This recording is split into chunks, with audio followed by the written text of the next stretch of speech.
Hello friends, welcome to age education lab. Friends, আজকে food supply SI পরীক্ষার জন্য আমি শেষ মুহূর্তের কিছু টিপস শেয়ার করতে চলেছি। তবে তোমরা এটুকু জানো যে পরীক্ষা শুরু হতে আর 24 ঘন্টাও বাকি নেই। তো এখন আমি পরীক্ষার যে পড়াশুনো সংক্রান্ত টিপস শেয়ার করব না। এই 24 ঘন্টা কীভাবে তোমরা বেটারভাবে ইউটিলাইজ করবে, কীভাবে ইউজ করলে তোমাদের মেন্টাল কন্ডিশনটা ভালো থাকবে, সেই বিষয় নিয়েই মেনলি আমি আলোচনা করব। আর ভিডিও শুরু করার পূর্বে সকল প্রার্থীকে আমরা বেস্ট অফ লাক জানাই। আমরা এইজ এডুকেশন ল্যাবের পক্ষ থেকে তোমাদের জন্য শুভকামনা করব যেন সকলের পরীক্ষা খুব ভালোভাবে হয়। তো এখন পরীক্ষা সংক্রান্ত কয়েকটি জিনিস আমরা মাথায় রাখব। যেমন প্রথমেই যে কথাটি বলবো সেটি হলো, এখন নতুন করে কিছু পড়াশুনো তোমরা করতে যেও না। এতদিন পর্যন্ত যে পড়াশুনোগুলো তোমরা করেছো সেইগুলো যত সম্ভব পারো তোমরা রিভাইজ দেওয়ার চেষ্টা করো, এবং সেটিও আজ অর্থাৎ শনিবারের রাত 10টা পর্যন্ত। এই টাইমের মধ্যে যতটুকু তোমরা সময় পাও ততটুকু তোমরা রিভাইজ দেওয়ার চেষ্টা করো। আর আজ ঠিক রাত 10টা থেকে 10:30টার মধ্যে তোমরা অবশ্যই সমস্ত কাজ কমপ্লিট করে ঘুমাতে যাবে, এবং তার আগে মাথায় রাখবে যে খাওয়া দাওয়াটা যেগুলো করবে অর্থাৎ ডিনার যেটা করবে সেটা যেন খুব লাইট খাবার হয়, খুব হালকা জাতীয় কিছু খাবার হয়, এবং বেশি করে তোমরা জল খাবে।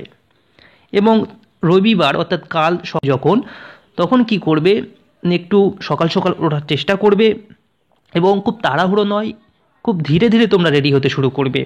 কারণ অনেকে আছে যে দেরি করে ঘুম থেকে উঠবে, তাড়াহুড়ো করে রেডি হবে এবং পরীক্ষা হলে পৌঁছতে তারা দেরি করবে।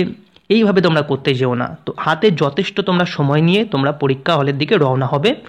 আর সকালেও তোমরা চেষ্টা করবে একটু হালকা জাতীয় খাবার খেয়ে যাওয়ার। তো কি করবে, যখন তোমরা পরীক্ষা হলের দিকে রওনা হচ্ছ হাতে যথেষ্ট সময় নিয়ে, তো তখন তোমরা অযথা বন্ধুদের সাথে আড্ডা দিতে দিতে অথবা ফোনে কথা বলতে বলতে যাওয়াটাকে অ্যাভয়েড করবে। কারণ সেই মুহূর্তের যে আড্ডা বা যে কথাবার্তা, সেখানে অনেক কিছু নেগেটিভিটি উঠে আসতে পারে, যেটা তোমাদের কি করতে পারে না বাজে একটা প্রভাব সৃষ্টি করতে পারে এই পরীক্ষার বিষয়ে। সুতরাং এখানে যে পয়েন্টে উঠে আসছে সেটি হলো, খুব সকাল সকাল উঠে ধীরে ধীরে তোমরা রেডি হবে এবং হাতে যথেষ্ট সময় নিয়ে বার হবে, এবং পরীক্ষা হলে যেন ঠিক 45 থেকে 1 ঘন্টা আগে তোমরা পৌঁছে যাও, এবং যাওয়ার সময় যেন অযথা বন্ধুদের সাথে আড্ডা বা ফোনে কথা বলতে বলতে না যাওয়া হয়। তারপরে মোস্ট ভাইটাল একটা পয়েন্ট, সেটি হলো কি না, পরীক্ষা হলে তোমরা যখন পৌঁছাবে তখন কি করবে না, প্রথমেই তোমরা রোল নম্বরটা মিলিয়ে নেবে, দেখবে যে কোথায় তোমাদের সিটটা পড়েছে। তো এটুকুই তোমাদের প্রথম কাজ হবে। তারপরে কি করবে, একটা সাইডে যদি কোনো বসার জায়গা থাকে সেখানে বসবে, অথবা যদি কোনো দাঁড়ানোর জায়গা থাকে, বসার জায়গা না থাকে, সেখানে দাঁড়িয়ে চুপচাপ করে থাকবে।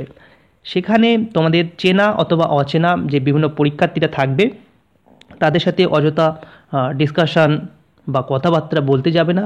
কারণ সেখানে দেখবে একটা কথা সার্কুলেট হবে, বেশ কিছু কথা, যে আমি এতগুলো পড়েছি, বা কোশ্চেন ফাঁস হয়ে গেছে, বা এইসব পরীক্ষা দিয়ে কোনো লাভ হবে না, আগে থেকে সেটিং হয়ে গেছে। এই ধরনের নেগেটিভ কথাবার্তা বলার জন্য প্রচুর ক্যান্ডিডেট থাকবে। অনেকে ইচ্ছা করেই এইগুলো বলে, যাতে যারা অন্যান্য পরীক্ষার্থী আছে তারা মেন্টালি একটু ভেঙে পড়ে। অনেকে আছে এরকম ইচ্ছা করেও বলে। সুতরাং সেই বিষয়টি তোমরা মাথায় রাখবে যে সেখানে অযথা কথাবার্তা বলতে যাবে না। যেটা করবে সেটা হলো, একটা সাইডে বসে অথবা দাঁড়িয়ে চুপচাপ মাইন্ডটাকে শান্ত করে রাখবে, এবং মনে মনে যে তোমরা পরীক্ষা হলে ঢুকবে সেই বিষয় নিয়ে ভাবতে শুরু করবে যে আমি পরীক্ষা হলে কীভাবে আমি পরীক্ষাটা দেব, কীভাবে কোশ্চেনটা পেয়ে আমি কি করব, সেই বিষয়ের জন্য রেডি হবে, মেন্টালি রেডি হবে। অযথা কথাবার্তা বলে মাইন্ডটাকে ডিস্টার্ব করবে না। তো আর সবথেকে একটা ভাইটাল যে জিনিস হলো, সেটা তোমরা যে পরীক্ষা হলে যে সময়টুকু পাবে সেই টাইমটাই হলো তোমাদের সবথেকে ভাইটাল টাইম। সেখানে তোমরা যতটুকু এতদিন পড়লে, যতটুকু তোমরা সেখানে দিয়ে আসতে পারবে তার উপরেই ডিপেন্ড করবে তোমরা চাকরি পাবে কি পাবে না। তো সেই ক্ষেত্রে যে সবথেকে গুরুত্বপূর্ণ জিনিস সেটা হলো টাইম ম্যানেজমেন্ট।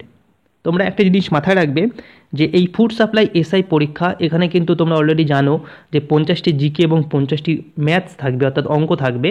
তো এই 50টি অঙ্ক সঠিক টাইমে করে আসাটা কিন্তু খুব একটা চ্যালেঞ্জের ব্যাপার।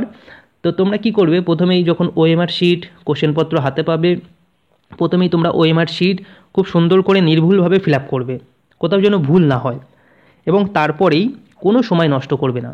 কোশ্চেন এবং উত্তর দেওয়া শুরু করবে। অনেকেই একটা ভুল করে থাকে যে যখন তারা প্রশ্নটা পায় তখন কি করে 1 থেকে 100 পর্যন্ত প্রশ্ন প্রথমে পড়ে নেয়, যেটি পারছে প্রশ্নপত্রে পেন্সিল দিয়ে দাগ দিয়ে নেয় যে 1-এর দাগে বি উত্তর হচ্ছে বা 2-এর দাগে সি উত্তর হচ্ছে। তারপরে কি করে তারপরে তারা ওএমআর শিটে সেটি কি উত্তরগুলো তোলে।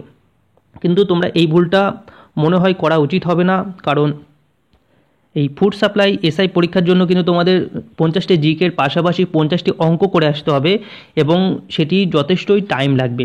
সুতরাং তোমরা কি করবে, প্রথম একদম 1 থেকে শুরু করবে প্রশ্ন এবং যেটি পারছো ডাইরেক্ট তোমরা কি করবে ওএমআর শিটে সেই উত্তরটি করে নেবে।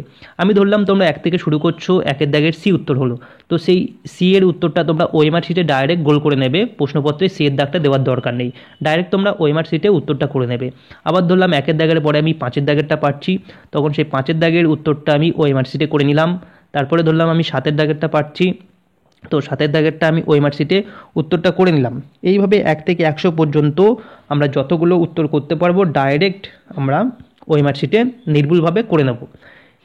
এবং কি তারপরে কি দেখব, যেগুলো আমরা করতে পারছি না বা পরে করতে পারবো বা মনে হচ্ছে যে এটা একটু কনফিউশন আছে, সেইগুলোকে ডাইরেক্ট পেন বা পেন্সিল দিয়ে প্রশ্নপত্রে মার্ক করে রাখবে যে এইগুলো আমি পরে দেখব বা পরে যখন টাইম পাবো সেগুলো ভেবে চিন্তে দেখব।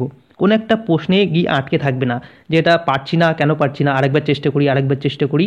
তো এইভাবে করলে কিন্তু তোমাদের টাইমগুলো প্রচুর নষ্ট হবে, আলটিমেটলি হয়তো সেই প্রশ্নের উত্তরটা তোমরা নাও করতে পারো।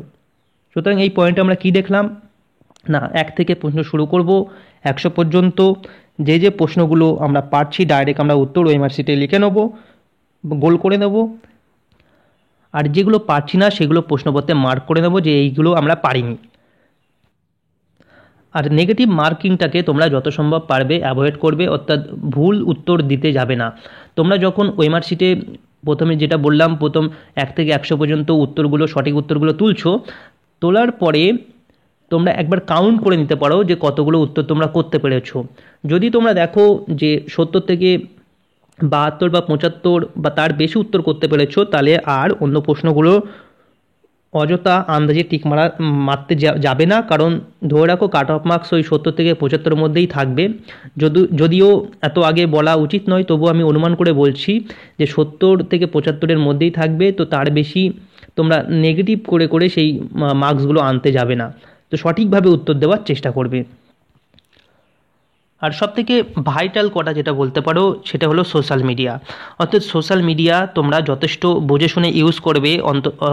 আজ অর্থাৎ শনিবার এবং রবিবার সকাল পর্যন্ত এই সোশ্যাল মিডিয়া অর্থাৎ ফেসবুক, হোয়াটসঅ্যাপ, ইউটিউব এইগুলোকে তোমরা একটু বুঝে শুনে ব্যবহার করবে। কারণ অনেক ইউটিউবার বা ফেসবুক যারা অ্যাডমিন আছেন তারা হয়তো নিজেদের স্বার্থে কী করতে পারে না, তারা ভুলভাল ভিডিও আপলোড করতে পারে, যেটা অলরেডি তোমরা কিছুদিন ধরেই লক্ষ্য করলে দেখতে পাবে যে অনেক ইউটিউবার তাদের নিজেদের স্বার্থে কী করছে না, ভুলভাল ভিডিও, মানুষকে ভয় দেখানো যাকে বলা হয় যে মহাবিপদ, এটা না দেখলে বিপদে পড়বেন, পরীক্ষা দিতে পারবেন না। তো এই ধরনের জিনিসগুলো অ্যাভয়েড করার জন্য তোমরা ফেসবুক, হোয়াটসঅ্যাপ এবং ইউটিউবকে তোমাদের সুবিধা মতো বুঝে শুনে ইউজ করবে। অযথা উল্টোপাল্টা জিনিসে কান দেবে না, যেটা নেগেটিভিটি বলা হয় বা যেটাকে বলা হয় গুজবে কান দেবে না। তো সেইগুলো করলে কিন্তু তোমাদের মেন্টাল কন্ডিশনটা পরীক্ষার ক্ষেত্রে অনুপযুক্ত হয়ে যাবে, তোমরা পরীক্ষা আলটিমেটলি ভালো করতে পারবে না। এবং এই সোশ্যাল মিডিয়াগুলোকে তোমরা নিজেদের স্বার্থে, নিজেদের প্রয়োজনে ইউজ করবে। ওকে, সো ফ্রেন্ডস, এই টিপসগুলোই তোমাদের সাথে শেয়ার করার ছিল। আমি আরেকবার প্রথম থেকে সংক্ষেপে সেগুলো বলে আসছি যে নতুন করে পড়ার কিছু নেই, যত টাইম পাবে তোমরা যত সম্ভব রিভাইজ দেওয়ার চেষ্টা করবে। আজ ঠিক 10টা থেকে 10:30টার মধ্যে ঘুমানোর চেষ্টা করবে এবং হালকা জাতীয় খাবার খাবে। রবিবার খুব সকাল সকাল উঠে খুব ধীরে ধীরে রেডি হবে এবং হাতে যথেষ্ট সময় নিয়ে পরীক্ষা হলে পৌঁছাবে। পরীক্ষা হলে নিজেদের রোল নম্বর এবং কোথায় সিট পড়েছে সেটি মিলিয়ে নিয়ে একটা সাইডে চুপ করে বসে অথবা দাঁড়িয়ে থাকবে, অযথা গল্প করতে যাবে না। এবং এক্সাম হলে কি করবে না, টাইম ম্যানেজমেন্টটা যথেষ্ট ভালোভাবে করবে। আর তোমাদের আজ থেকে কাল পর্যন্ত যে সমস্ত সোশ্যাল মিডিয়া আছে অর্থাৎ ফেসবুক, হোয়াটসঅ্যাপ এবং ইউটিউব, সেটি তোমাদের নিজেদের স্বার্থে এবং নিজেদের প্রয়োজনে ব্যবহার করবে এবং একটু বুঝে শুনে ব্যবহার করবে। তো এতটুকু কথাই শেয়ার করা ছিল। ভিডিওটি যদি ভালো লাগে তাহলে অবশ্যই একটি লাইক দেবে এবং আমরা এমএইচ এডুকেশন ল্যাবের পক্ষ থেকে আরও একবার তোমাদেরকে বেস্ট অফ লাক জানিয়ে ভিডিওটি এখানেই শেষ করছি। ধন্যবাদ। আর যে সমস্ত বন্ধুরা তোমরা আমাদের চ্যানেল প্রথম ভিজিট করেছো তাদের কাছে একটা ছোট্ট রিকোয়েস্ট, তোমরা আমাদের চ্যানেলের সমস্ত ভিডিওগুলো দেখো, কারণ এখানে আমরা সমস্ত লেন্দি ভিডিওর মাধ্যমে সমস্ত বিষয়গুলো কমপ্লিট করার চেষ্টা করেছি। আর ভালো লাগলে অবশ্যই আমাদের চ্যানেলটিকে একবার সাবস্ক্রাইব করে রাখবে। তো ভিডিওটি এখানেই শেষ করছি ফ্রেন্ডস, ধন্যবাদ।